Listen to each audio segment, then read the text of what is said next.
like curmudgeon, like Scroogey, when I heard that not Ben Affleck, but Robert Pattinson was going to play Batman. I was like, all like, what was that like?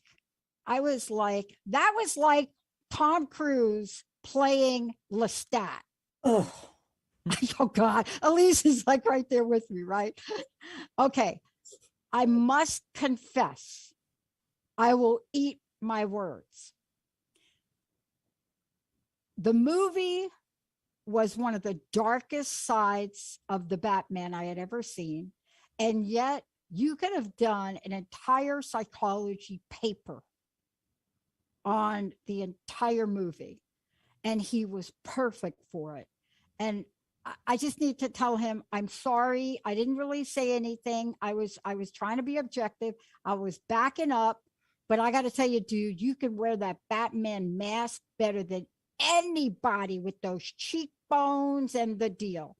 And by the way, Zoe, I gotta tell you, I had a little concern right there, but you did play a very different Catwoman, and we were just talking about cats.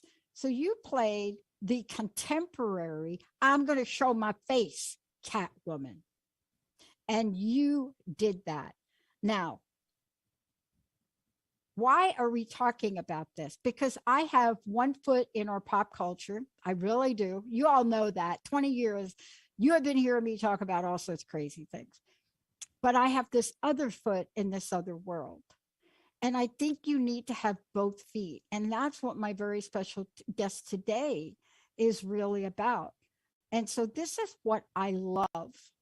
I love to be able to look at, talk about. When you're thinking about, think about this, the beauty witch. I love it. Actually, I thought that was Stevie Nicks, but I will back up from that. But Alise Marie, passionate about plant powered lifestyle, all of the above. But here's what we're talking about today. Whether you know her for being a contributor in multi magazines, whether you know her for her eco Lux line of beauty products, whether you know her for the many things she does, but one of the things you should also know is that she is a conjurer. I love this, a conjurer. And what that means is you conjure up potions, you conjure up ideas, you put things together, you draw from ancient traditions to bring forward into a contemporary time. See, I think she's got one foot over there and also one foot in our pop culture as well. Today, get ready for this really cool book and much more, because this is what we're going to talk about. We're going to talk about what does this mean to live in the enchantment of what we call our lives. Alise, great to have you. Welcome to the show. thank you for having me. It's nice to be here. What do you think about the Batman thing I said with Pattinson? I have not seen it. Okay, good. I I'm a, won't give you a spoiler. oh, don't, not yet, not Okay. yet. I'm working my way up to it. Um, I have my opinions about who should play who, always, always. And I mean, I would have gone for a John Hamm, a slightly mature Batman. That's just me. And I have Interesting, to, right? yeah, I have to work my way up to a Catwoman that is not Michelle Pfeiffer. I can't do it. I mean, can you do it? I'm having a hard time because Okay, she was okay. kind of the ultimate to me. And if you had to choose someone else, I have a few people in mind, but um and I love Catwoman. I love Catwoman. I So love Catwoman too. it's yeah, yeah. You know, it's interesting because, you know, what we're talking about here today is the beauty witch, right? One of the things we're talking about here today. We're probably going to talk about many things, but we're also talking about you, and we're talking about your life's journey. And look, I want to ask you a question. I mean, I grew up in New York. I um, lived there on the East Coast most of my life. Uh, But when you are in that environment and you are there too, and you're featured in as many places, I want to ask you this. How did you get to be you? What kinds of challenges and obstacles, Elise, did you have to overcome to get here to be you, this amazing woman that is out in the world internationally with a very powerful message? What did you have to overcome to get there? Well, thank you for saying that. I think, like a lot of people, you have a lot of things to overcome, be it things when you're a child. I didn't have the easiest young life for certain, and I always questioned everything, everything. I still do. And so there was definitely a journey when I was much younger, when I was a teenager, that prompted a lot of what you see now, which was an interest in, this was the 80s. So, you didn't have access to what you have now at all. Not literally physically in a shop, and certainly not online, or I mean, there was no online. So there was a time when I was between 14 and 16 where things were really coming together. With I was discovering metaphysical things and occult things. I had this interest, and again, you had to go to a library, you had to find things, you couldn't just click click click and it was there. And I was also getting an awareness because I had some older friends that had lived in the city, I was in the suburbs, and really hard to get hold of anything. Yeah. And I had some friends who were older who had become vegetarian and become very active in everything to do with that. Animals, yes, but also some awareness of an environmental impact of everything you do. Yeah. And so this was all kind of coming together at the same time. And I was asking a lot of questions and I wasn't getting a lot of answers. And so I had to go find those answers. And it led to, being vegetarian very young, being very concerned about everything. What are you putting into your body? What are you putting on your face? What are you doing? What are you spraying? I was probably extremely annoying when I was younger. I may still be, but I was probably very, very quizzical to a lot of adults. And I think one of the challenges is when there are many paths that have been forged, but maybe not the one that you're going to forge. And Right. so there's no path. So you have to make one, and people can say that's fantastic. But when you're in it with your machete through the thick, you can't see, you don't know what's going on. There's things wrapped around your legs and scratching at you, and you can't see ahead. And so, and I still feel that way all these many moons later, many moons. Yeah. More moons than I like to consider. I still don't really see the path ahead. I see what's behind me, I see what I've done, but I don't really know where it goes. I just know that challenges are good. Challenges make you really strong and really resilient. And the things I was very upset about as a younger person and wish I had been more privileged, had been more this, more that, less this, less that, now I'm kind of thankful for. Yeah. Because isn't that interesting? Yeah. And I would not have said that to you at a given point. I would have said, I got dealt a terrible deck and this is awful. But honestly, I just think it really makes you a uniquely tough person in a good way, and a compassionate person, hopefully. I love that because, I too used to have a different view of my past than I do now. But to find that idea, that beauty, I did a whole show a little bit ago, talking to your topic here today. I did do a show on Stevie Nicks because I have followed Stevie Nicks, forever. but she did a special. She came out and she shared some of the songs and her relationship with Prince, but she shared songs that never really made it to the album, Hmm. never really made it. And I was reading your book, and I couldn't help, as I was reading some of the first lines of your book, if you were describing her or you were describing other people. But it's beautiful when you read the magnificence of the words that you're choosing in this book and honoring beauty and beauty witch, right? The lair of the beauty witch is so important to really look at. Now, I come from a family where my dad married like seriously younger, my stepmom, after my mom died, married my stepmom.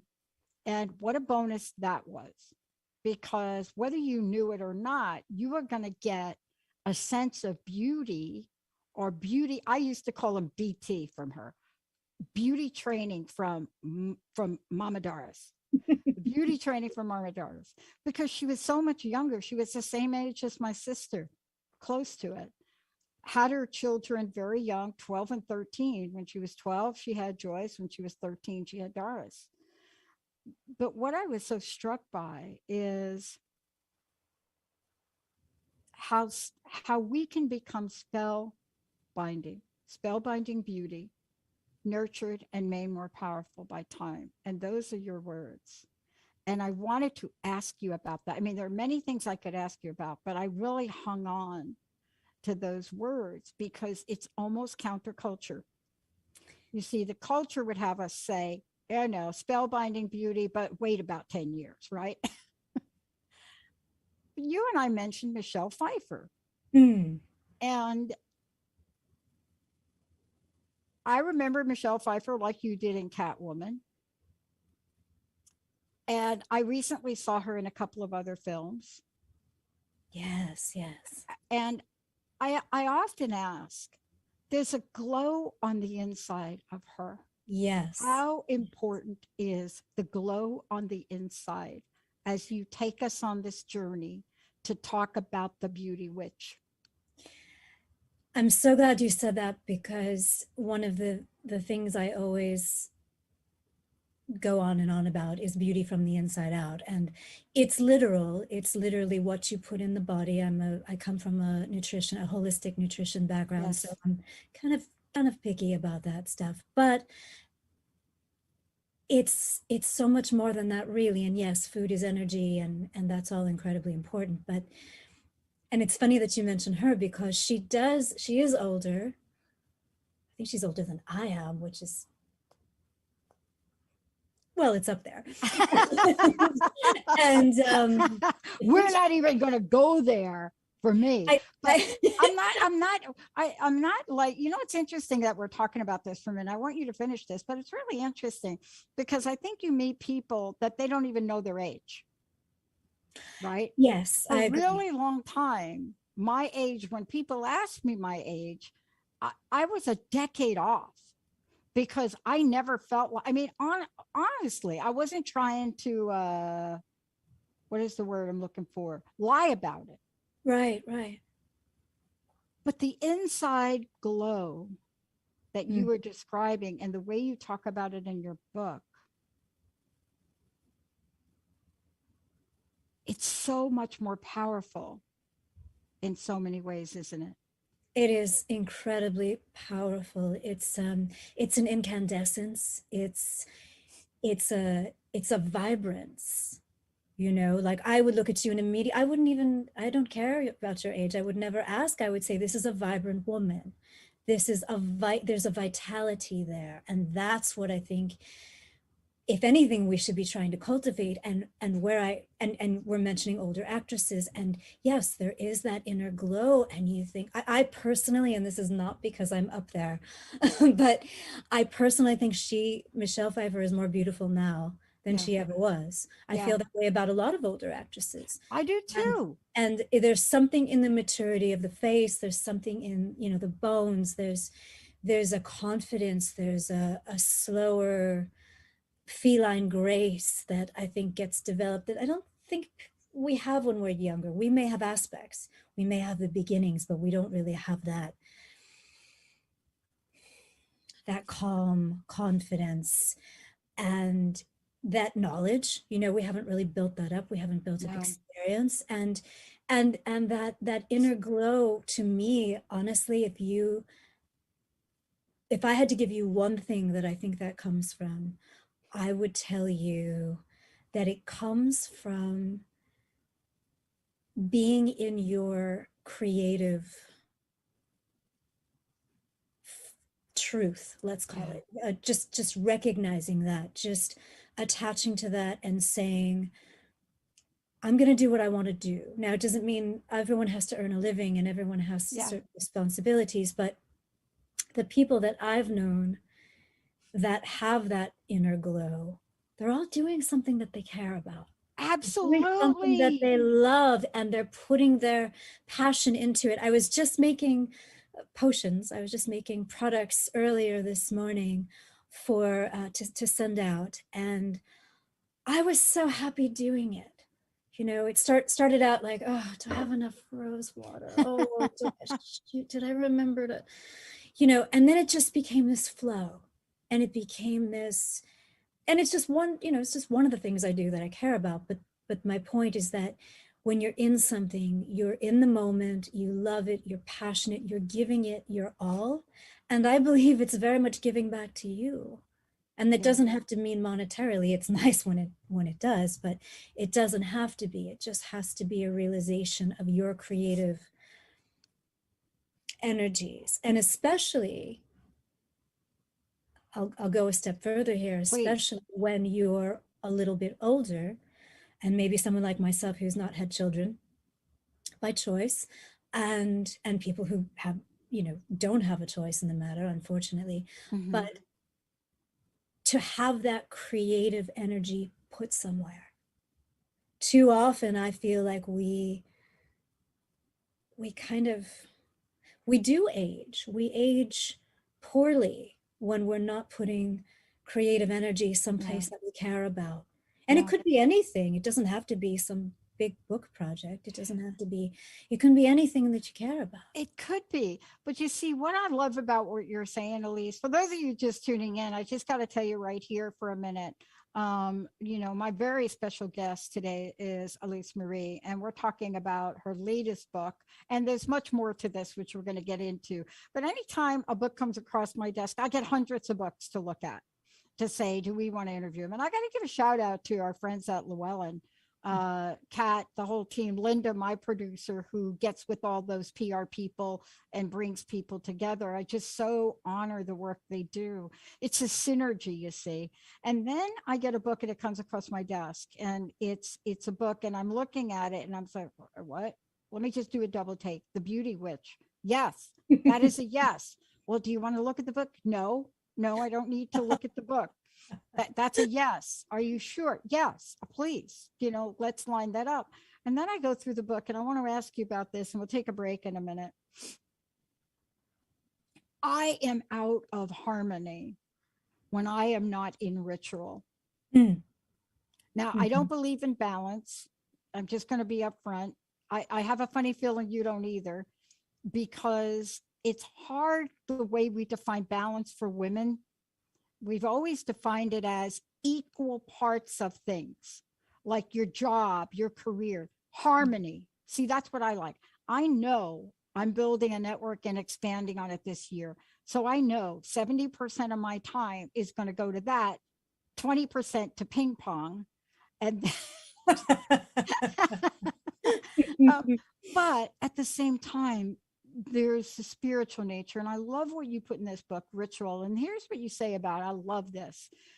The word alone conjures the most sublime images. Mm. I had never thought it. That is so beautiful. I don't know if you can see behind me. I have multiple altars. You can't see directly I can behind see a me. little bit. Yeah, it's Yeah. beautiful. Yep. On the shelf up at top, you'll see Mother Mary and Kuan Yin. Oh, Um, my takeaway from early years of Catholicism, Catholic boarding school, is altars. That, I yes. mean, I took away some other things, but I got to tell you, Nobody does it better than those Catholic churches like in the city, right? Oh, everywhere too. When Oh, you travel, they're so ornate. The incense, the whole bit. They've got it down. They, they they took from us quite well. they did. But what you say about ritual is so contemporary. And yet I know that every word you've gotten here is based on ancient multicultural wisdom. Mhm. Ancient multicultural wisdom. I want to talk with you for a minute on ritual and your altar because I could have gone way further down in the book to find this, but you made this sort of a cornerstone of whatever else is to come. Can you talk about the power of that and how that has helped you cultivate yourself to be the woman you are today? Absolutely. I My concern with beauty rituals is that for most people, not by choice, but because of life and busyness and all of these things, and stress, that disgusting word that's always there. I feel that it's become something that's it's just a routine. Yeah. It's a chore. It's another thing on the to-do list. Oh, I've got to slap something on my face, and I've got to, people, Oh how my many people gosh, do you you should know? watch me when I'm getting dressed. Oh my We're gonna God. change that, Dr. Pat. We're going to change that. I don't just slap it on there. To be honest with you, the greatest asset and up leveling that happened to me in a sacred ritual way, in the beauty witch way. I must say this to you, and then I'm going to let you continue because I think you're going to relate to this. I'm an artist at heart. I mean, you could tell by this part of my room, right? The day they came out with the airbrush, Oh, like a makeup airbrush? a makeup airbrush, Oh. that's a ritual in putting on the makeup. That got you going. Oh, that's funny. But That's so funny. I have never experienced one of those, but I can imagine they're very exciting. I think I feel that way about, brushes, brushes paintbrushes, too. essentially. I like to Yeah. put face masks on with a brush, you know. So yeah, I get it. I get it. But we've all known people, and we do it ourselves sometimes, Yeah. even I have done this on occasion where, you just take a quick shower and you throw on some oil and that's that. And you think, no, no, no, no, no. Yeah. This is the body. The body is a temple. This this houses your spirit. You've got to take care of it. And so for me, the altar, the I think you were asking me about the altar, Yes. is to me that wherever that space is, there should be a dedicated space in your home that no one else gets to get involved in. Yeah. Unless it's your cat jumping up, that's okay. But it's your space. And for a lot of people, it's the bathroom sink. It's a quick in and out, throw some things in the medicine cabinet, you're done. For others, maybe it's more of a dressing table. It's more of I grew up with a grandmother who had a very involved dressing table. So to Oh me, my gosh, me that too. was, oh, totally. To me, that was the ultimate female glamour. And of course, I have to have one too. But but you know, for most people, I would say it's a quick thing. Yeah. You throw something in a bag, you throw something in a medicine cabinet. And what I'm trying to convey a little bit in that part of the book is to say that no matter what your space is, it doesn't have to be some grand Art Deco piece of Yep. furniture. It simply has to be a space that's yours, that's dedicated to the ritual of beauty, which is the ritual of empowerment. It's the ritual of taking care of yourself. It's the ritual of building your own confidence. And again, for most people in this harried world, to have those few moments where you're just treating yourself well and nothing else is in existence, and you're just feeding your own beauty and your own confidence, and you know what, you take it out into the world Yeah. and you give that to others, Yeah. whether you know it or not. It's so important. I mean, Alise, we're going to go to a short break. Can you tell people how they can find out about you? And also, please mention some of the products that you have on your website, because I'm already all over like the higher power one. That one I'm all over. And that's just one of them, but there's a couple more on here. It's just so beautiful. Oh, thank you. I just love that you're doing this, because it really, when I look at the attention to detail, not just here, but in your book and on your website, it is that next level that cuts past the layer and gets to the heart. How can people find out about you? Well, the easiest way will be the website, which is thebeautywitch.com, and you can find everything there. You can find my writing, links to my book. You can, it's right now, it's on Amazon. It's still in pre-order stage, I believe, because we got backed up a little bit with printing, global printing issues. So the official release date is now May 8th in the States and June 8th elsewhere. So you can find my products there. There's an atelier, and you can order products there, and you can write to me, and I'm always happy to answer questions. I'm on social media. I have to admit that I don't pay a lot of attention to Facebook or Twitter. I know. I kind of go on there once a day in an obligatory mode, but I do love Instagram because I love visuals, and I love seeing visuals. And so I'm pretty active on there. And so I'm the Beauty Witch official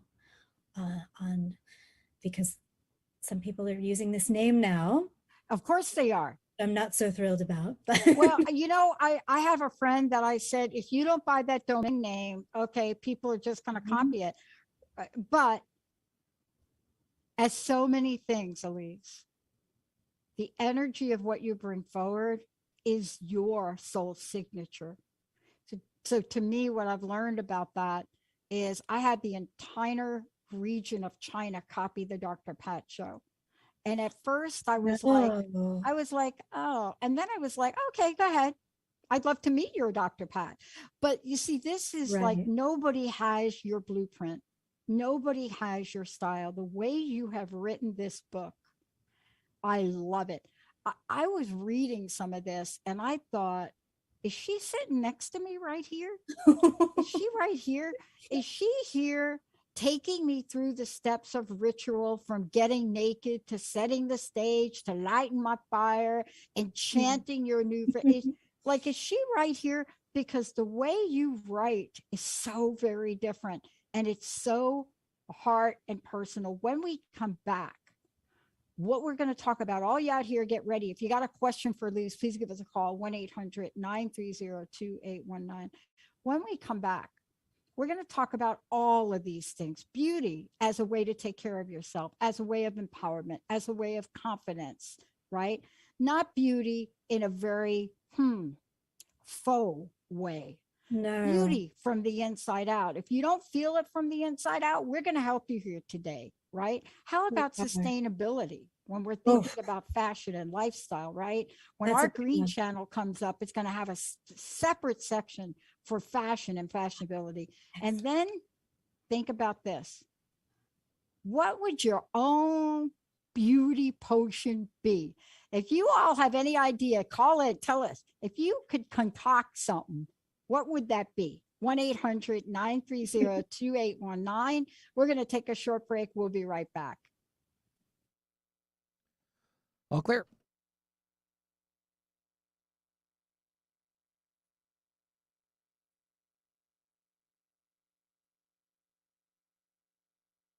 Have you been on life's roller coaster trying to figure out what to do next? Then join Greta, Lee, Yvonne in the Realm of Beings each Friday at 8 a.m. Pacific, 11 a.m. Eastern on transformationtalkradio.com. Shake the dust off your wings and fly to the highest heights in your thoughts and actions. Express your greatness. Be a champion for yourself, and we'll see you there on Shifting Impressions Conversations with the Realm of Beings. Are you ready to get big and live your life out loud? Tune in to Get Big Out Loud Radio, exploring life through the lens of curiosity and compassion. With me, Carrie Knudsen, joining Dr. Pat live every second Monday at 10 a.m. Pacific on transformationtalkradio.com. I will offer ideas to transform what you are thinking into conscious action. If you want to get big and live your life out loud, visit me at KnudsenSpeaks.com. Do you question what an authentic life really looks like? Tune in to The Alley Effect with Alison Blythe, authentically living life your way. Every first and third Thursday at 1 p.m. Pacific on TransformationTalkRadio.com, where Alison Blythe brings you tools, resources, and actionable steps toward your very best life. Take responsibility for your own happiness. For more about Alison, visit Alison, Allyson, Blythe, BLYTHE.com.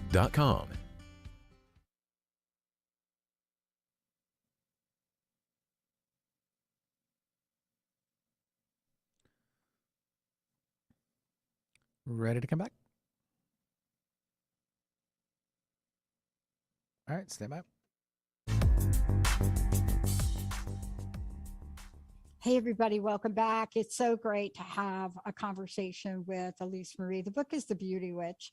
And again, you can find out more about that. You can go to the website, thebeautywitch.com. If you go to the website, thebeautywitch.com, not only will you get to find out more about what we're talking about, there's a press section, there's a gallery, fun things that you can look at, right? Especially looking at a couple of things in the blog are really, really cool too, as well, if you could take the time to do that. But part of this is understanding what goes on. And the reason I love this, Alise, the reason I love it being called The Beauty Witch, because there's something about that. If you just said the beauty, right, and not the beauty witch, you would not get the same mystical elegance from it. And I would like you to talk about that, because you see, I'm like you. I had a grandma that had the whole everything out, and my stepmom too. And my stepmom taught us three girls, right? There were all girls before my brother. And she would talk about perfume. And if you watched her, we don't do a lot of perfume these days, right? Not the way old school would do it. When you heard her talk about Marilyn Monroe, where she died, when Marilyn Monroe passed, my mom was crazy. Oh. She would not talk about her beauty, but she would talk about something she saw, something in her eyes. But the ritual, if you watch my mom, nails, lipstick, long red nails, lipstick. I mean, we grew up with this, but she glowed on the inside as well. She was, I think I get my optimism from her. And she was all about that. But what I love about your book is you take us through and you talk about cycles. You talk about the power of honoring those things that have been with us for so long.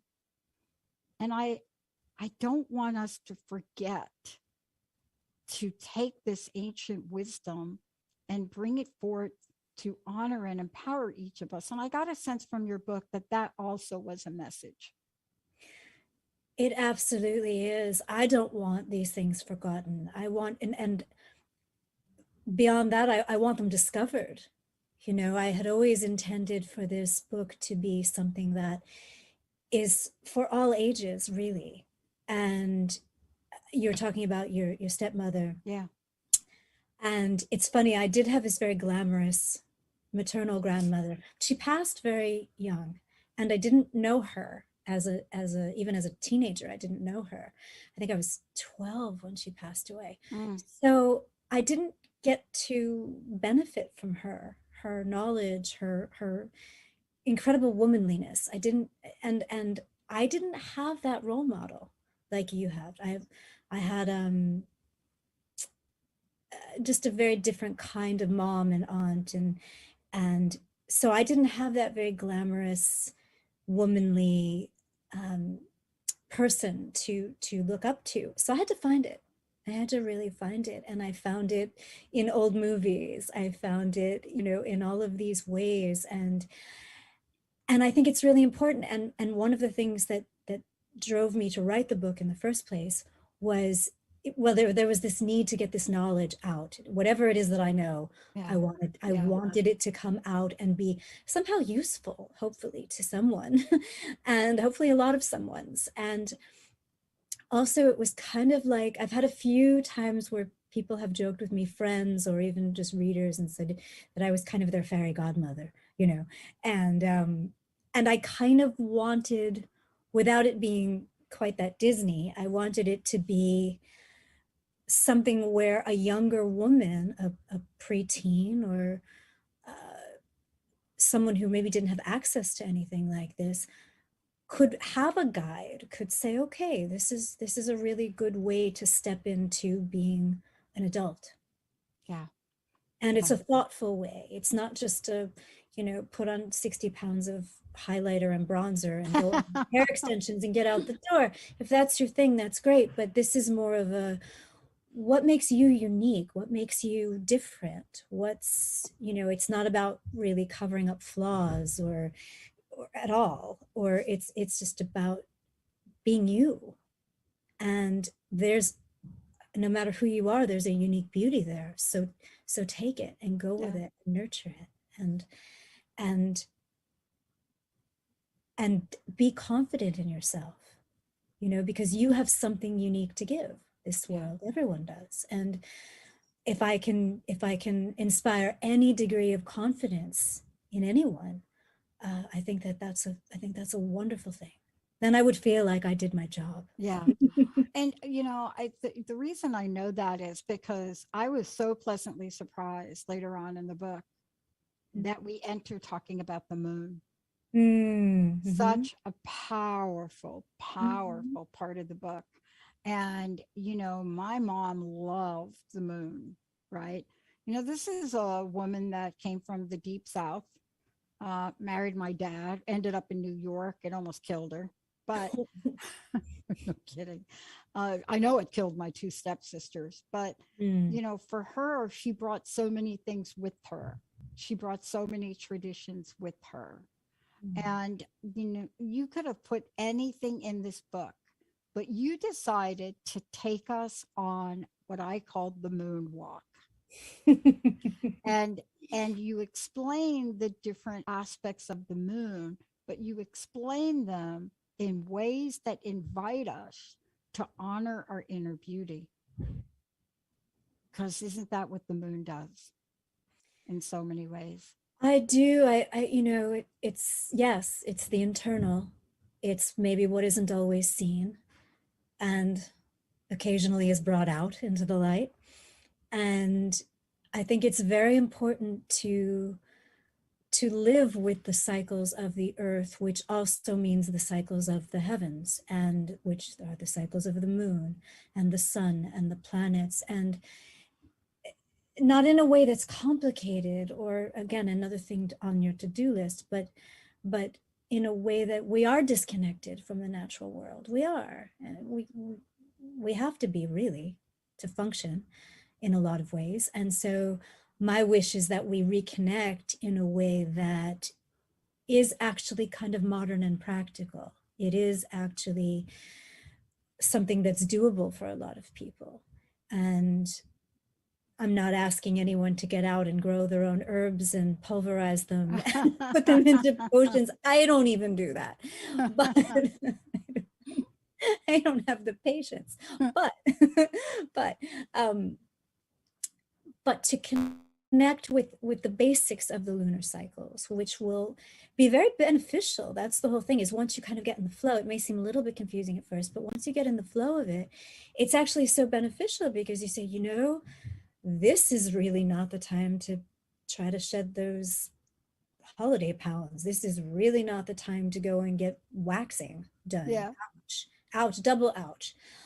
But it's really a good time to be bringing something into my space, a new thing into my space. Try something new, a new beauty ritual, new beauty potion, a new ingredient, a new a new look, a new anything, you know? Yeah. And so, and you can take the beauty aspect and you can radiate it out into the rest of your world, where when you are more cyclical, you do notice that you're going with the energies present. Yeah.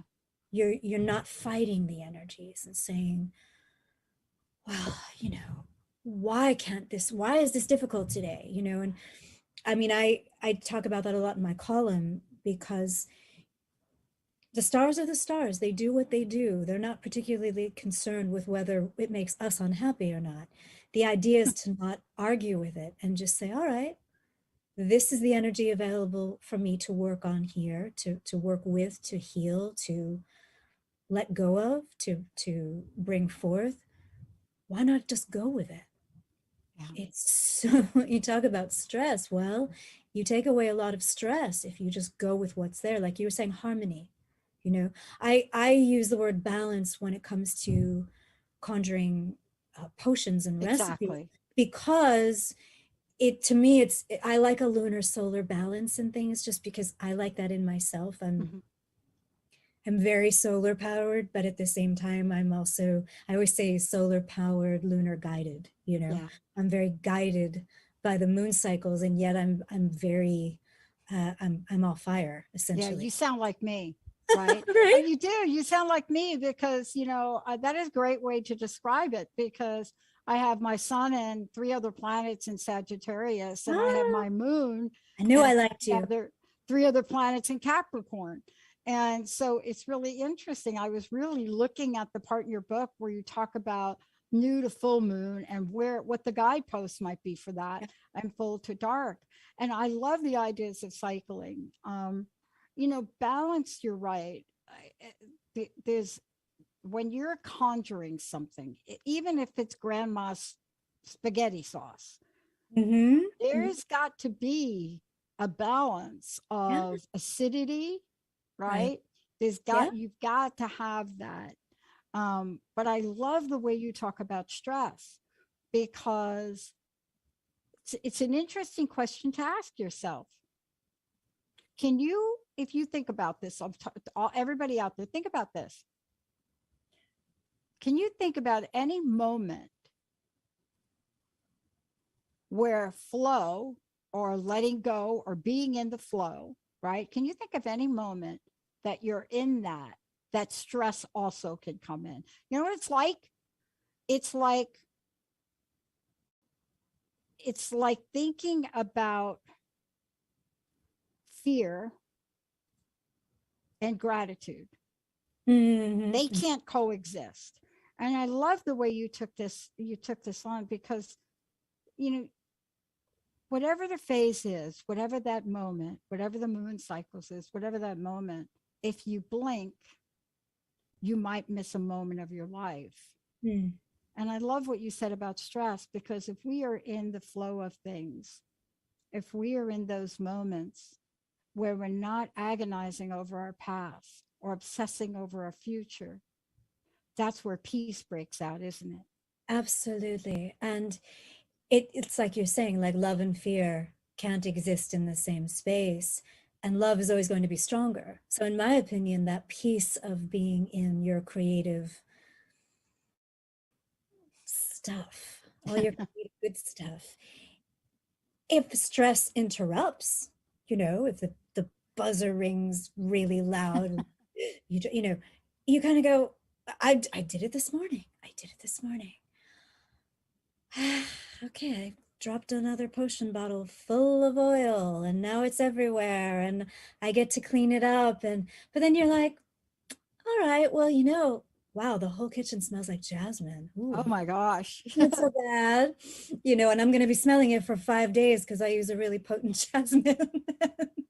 So you experience and you process that stress much differently. And you're never going to escape stress. I mean, everyone's going to have stress. And I do believe, and this might be not something that anyone agrees with, but I do believe that there's a bit of stress you must have, because it keeps you on your feet. It keeps you on your toes. It does. Reacting. The idea is to not have it overtake. And and to find those moments. If you have, a lot of people have majority of stressful lives. It can be a combination of their work lives, their home lives, their family, everything. And the idea is to take those moments, those little moments, those little beauty breaks that just bring you back to present time, and bring you back to you. And it's like taking a meditative breath in my brain. That's how I feel about it. And I had a moment like this, Alise, this morning. And I had a moment where I started my morning and got things rolling pretty well.